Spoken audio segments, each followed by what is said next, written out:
So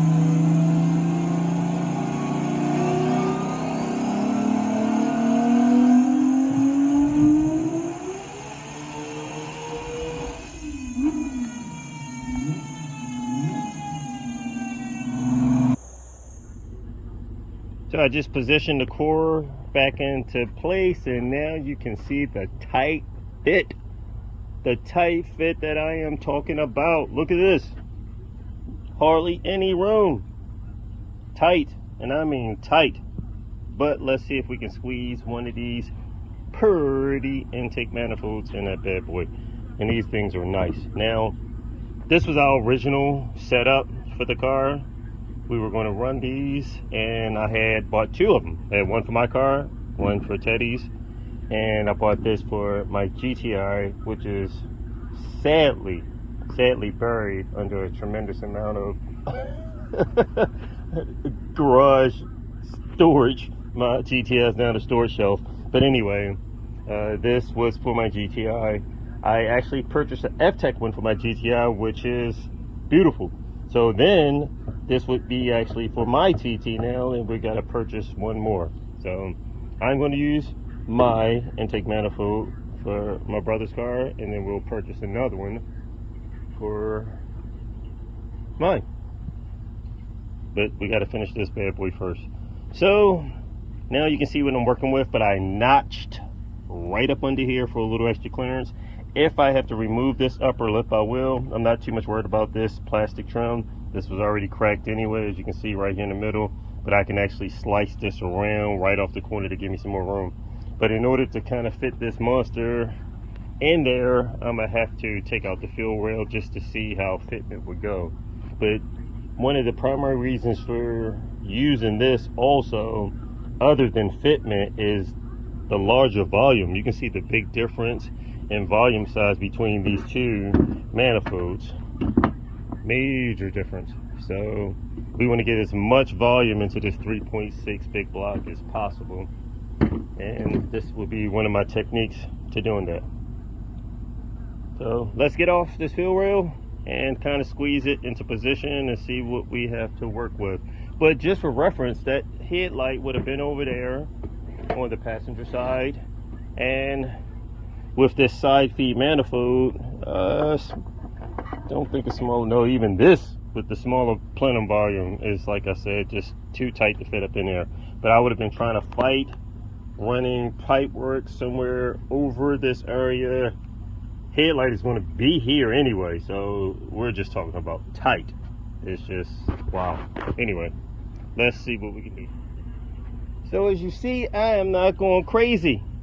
I'm able to squeeze this big monster intake manifold in this engine compartment like sardines. This thing is in here tight.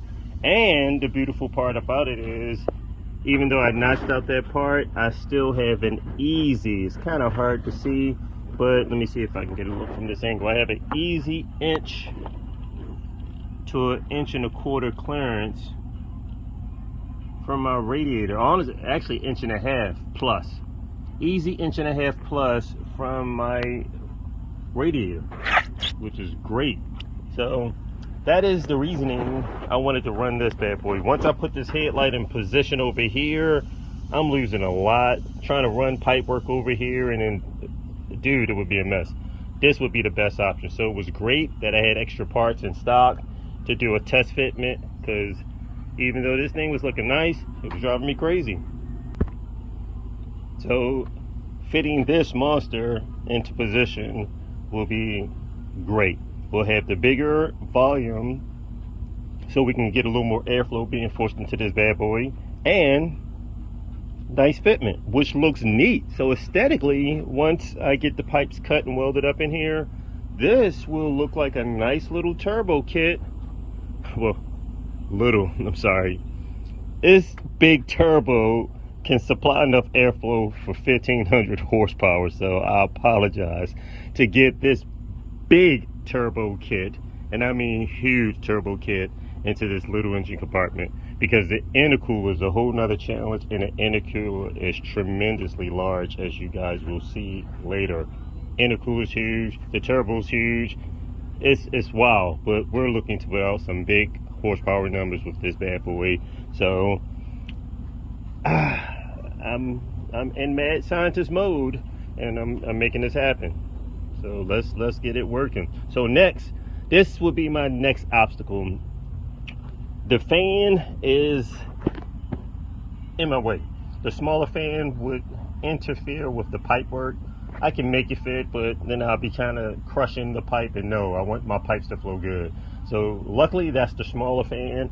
I will put a larger pusher fan on the front of the car right here in place of that, so that can make up for the extra airflow that we will be missing from the smaller fan. And actually that larger fan may even flow even more air also. So we'll have the large fan over the driver's side and another one over here. So one to be inside, the other one to be outside, and that way we can get some good airflow flowing in here to keep this beast tamed. So this is our overhead look with the intake manifold just placed in the position for possibly setting up the center feed inlet. So I'm gonna have to cut some pipe work to weld from here to my flange, and I just got it placed into position so that way I can take some measurements to see the length and slightly offset the pipe that I'm cutting to put in here. I also bought some 45s as well as some 90s, so I may be able to slice up the 45s also a little bit to trim them up, just to get them in here so I have a nice smooth transition from here to here. Or I can just go with some of the straight pipe that I have also. So I'm gonna just see what pipe work that I have actually fits better for this application. Now it's very tight in here, but from the bottom is even tighter. So I'm gonna have to remove this lower radiator fan and mount a larger one right here in front, just to keep airflow and make sure this thing is getting sufficient enough cooling for this monster, because it's going to be definitely generating some power as well as some heat. But let's take a look at the bottom, and you guys can see what I'm talking about, how tight it is and why I have to remove the lower radiator fan. So I have to remove this lower radiator fan, and I'm getting some major sun glare, but it's a very, very tight squeeze up in there. And if you can see amongst all the spaghetti, that's my intake manifold way up there. So yes, way up in here I have to run a 3.5 inch pipe, drop it down, and that shouldn't be too much of a problem. I can manage to get it in there. Once this fan is out the way, I can do a straight shot, and actually it'll be straight down, so it's not as bad as it look. I would have to kind of line myself up like this. So if you can see with this fan out of the way right here, I can come straight down. This is my AC line, so of course I can just reposition this, slide this over to the side to get this out of the way. I have my flanges coming this week, but then we can just drop this straight down, do a 90 over here to the passenger side, and then feed it into the intercooler. So that is what I have to work with, and that's not bad. I think I can make that work. Drop the pipe, as I said, straight down, do a 90, come around here, and just feed it right into the intercooler. But first step is getting this welded up into position. But I definitely had to get my placement right, and I think this will work out to be very, very good. Now, one of the things I would like to bring into reality, into fruition, is we bought spacers for these, okay? I have a smaller spacer and this huge 2-liter spacer that can bolt in between here. The way this is looking, if I can get this set up in here, I can definitely bolt a smaller spacer in here, and I don't know, but it would be nice to be able to get that huge 2-liter spacer up in there also, because that would be the icing on the cake. And I mean, that will have me very happy and pleased. This plus that larger space, I think I calculated that to almost like 5.2 liters of volume or something like that. I think this is like 3 liters of volume, and that spacer was another 2 liters if I'm not mistaken. But that would be a lot of volume to get up in this bad boy. I would love it. And this could be even larger than the 3 liters. I'm not sure, but I think it was something like that. If using this is 3, but anyway, we'll find out. I had the part sitting on the shelf collecting dust for a year and a half, 2 years, and I have to go back and check the specs. But the whole point is, if we can get that bad boy in here with some spacers or a spacer, that would be even more beautiful as far as getting some nice airflow into this engine. Because this thing's going to be hungry. This turbo is going to feed this engine. And this engine, if I can help it, is going to suck all the air out of that turbo. And then it's going to be time to do something else as far as throwing a shot of nitrous on there and stepping up to even a bigger turbo. But that's later on down the line. And that would mean possibly putting a huger turbo, larger turbo, and putting a slight hump on the hood, which we don't want to. I do have good hood clearance right now, and I can squeeze something even larger in there. I think I could, but that's future reference. I did set it up for possibly installing something bigger, because as you can see, this is on pedestals right here. So I can remove these, drop the turbo down a little bit lower, but then of course that would mean refabricating the exhaust work and everything. Or if we get to that stage, who knows, we may be doing a side exit or a dump out of the hood or something like that. But in the future, for the time being, let's get this finished and on the road, but fabricate the intake manifold. Now with this setup, something else is coming to mind, and it may be even better than what I was expecting. Our desire was to run spacers in here. We already have them ordered. They've been on the shelf collecting dust also. I have a 2-liter spacer and a smaller spacer. So being able to use this big manifold with a 2-liter spacer, I'll be running, I think, definitely over 5 liters of intake volume, which would be very nice for this setup, which I would love to get. But yes, I have a lot of work, a lot of projects. This isn't a trash bag full of trash. This is a dual clutch transmission that is possibly waiting. It's wrapped up, but waiting to be installed into my GTI race car, possibly for a future project. But anyway, back to this.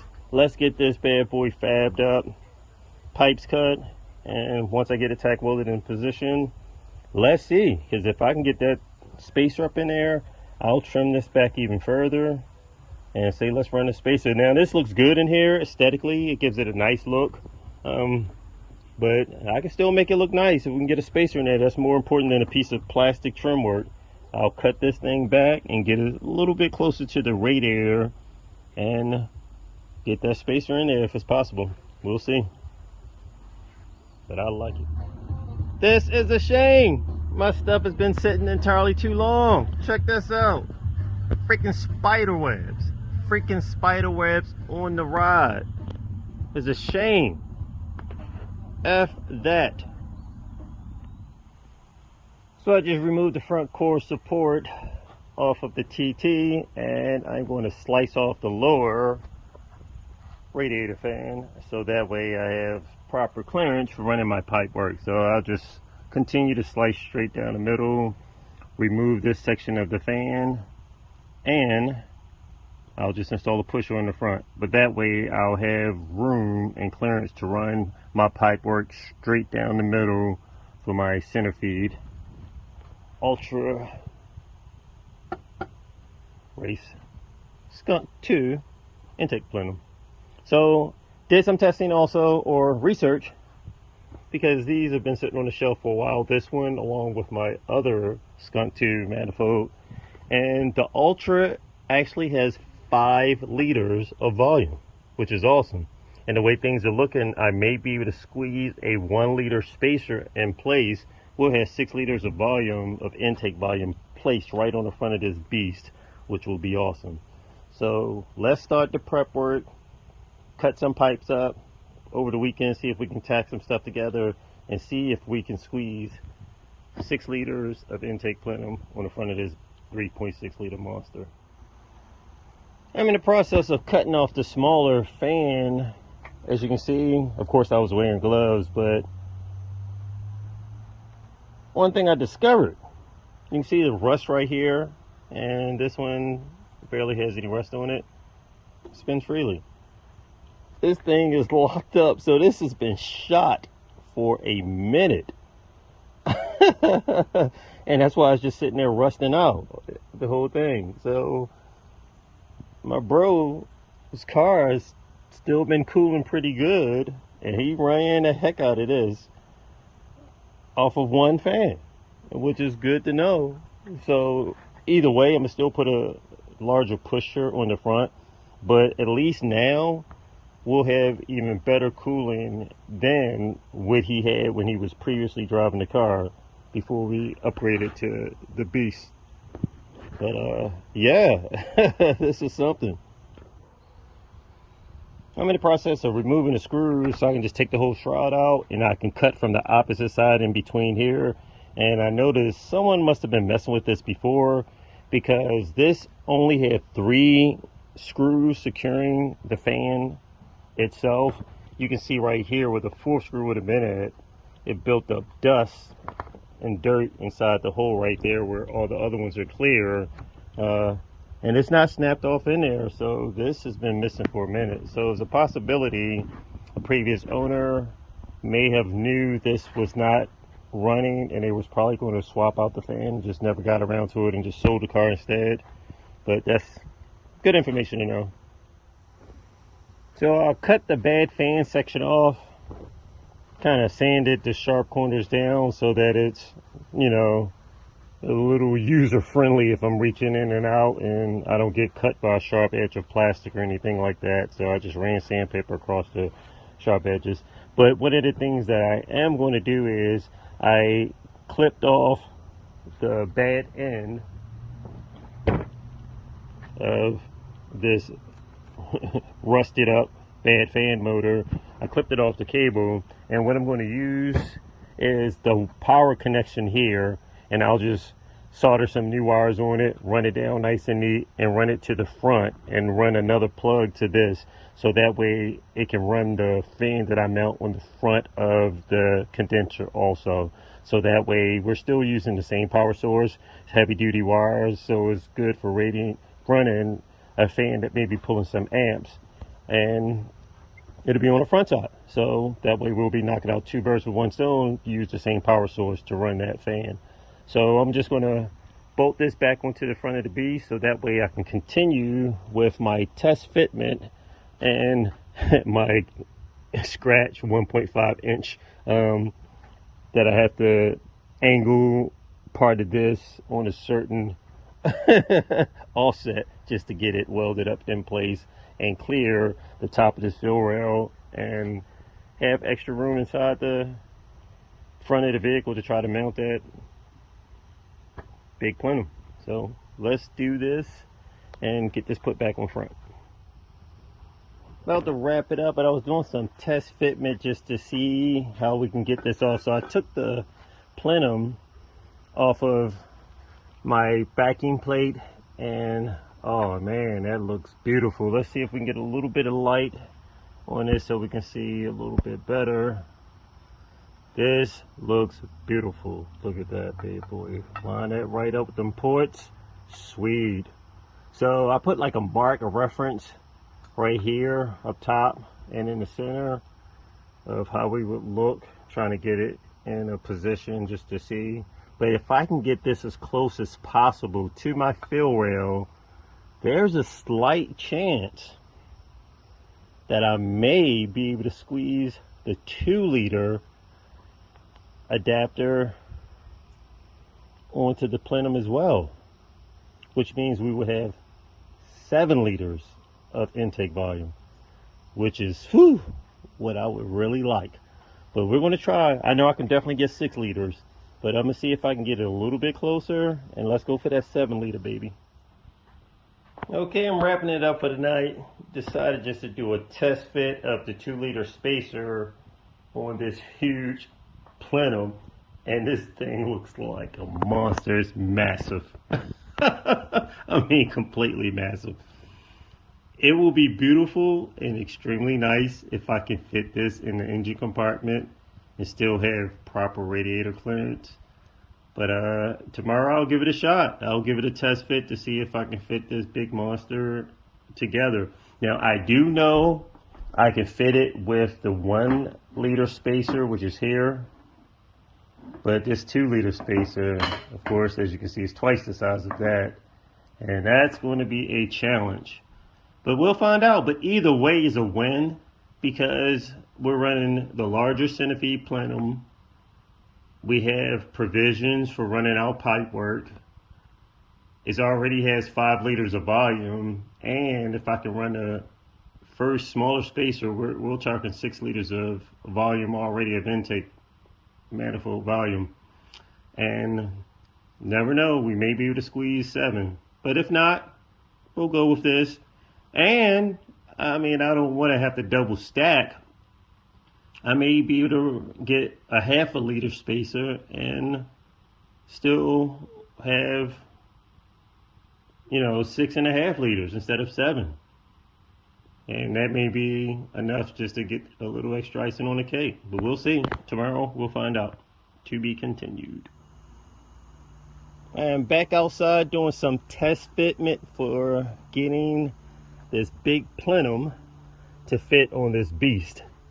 And it appears, with me doing a little quick test fitting, I can get this 5 liter plenum with this extra 1 liter spacer all squeezed on the front of this thing without making contact with my radiator. It's cutting it close now.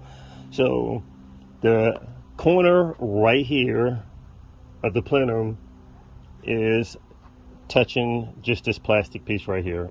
So if I notch out just this corner right here, that'll give me all the extra clearance I need just to wiggle the plenum side to side and get proper distance from here. And we can get at least 6 liters of volume in here. Now this is going to be massive. I never expected. I was hoping. We purchased the products. I mainly purchased this for my race car, but I never expected to be able to squeeze 6 liters of volume on the front of a tight nose TT, where the front of this car slopes down because it's pretty aerodynamic, and squeeze 6 liters of plenum.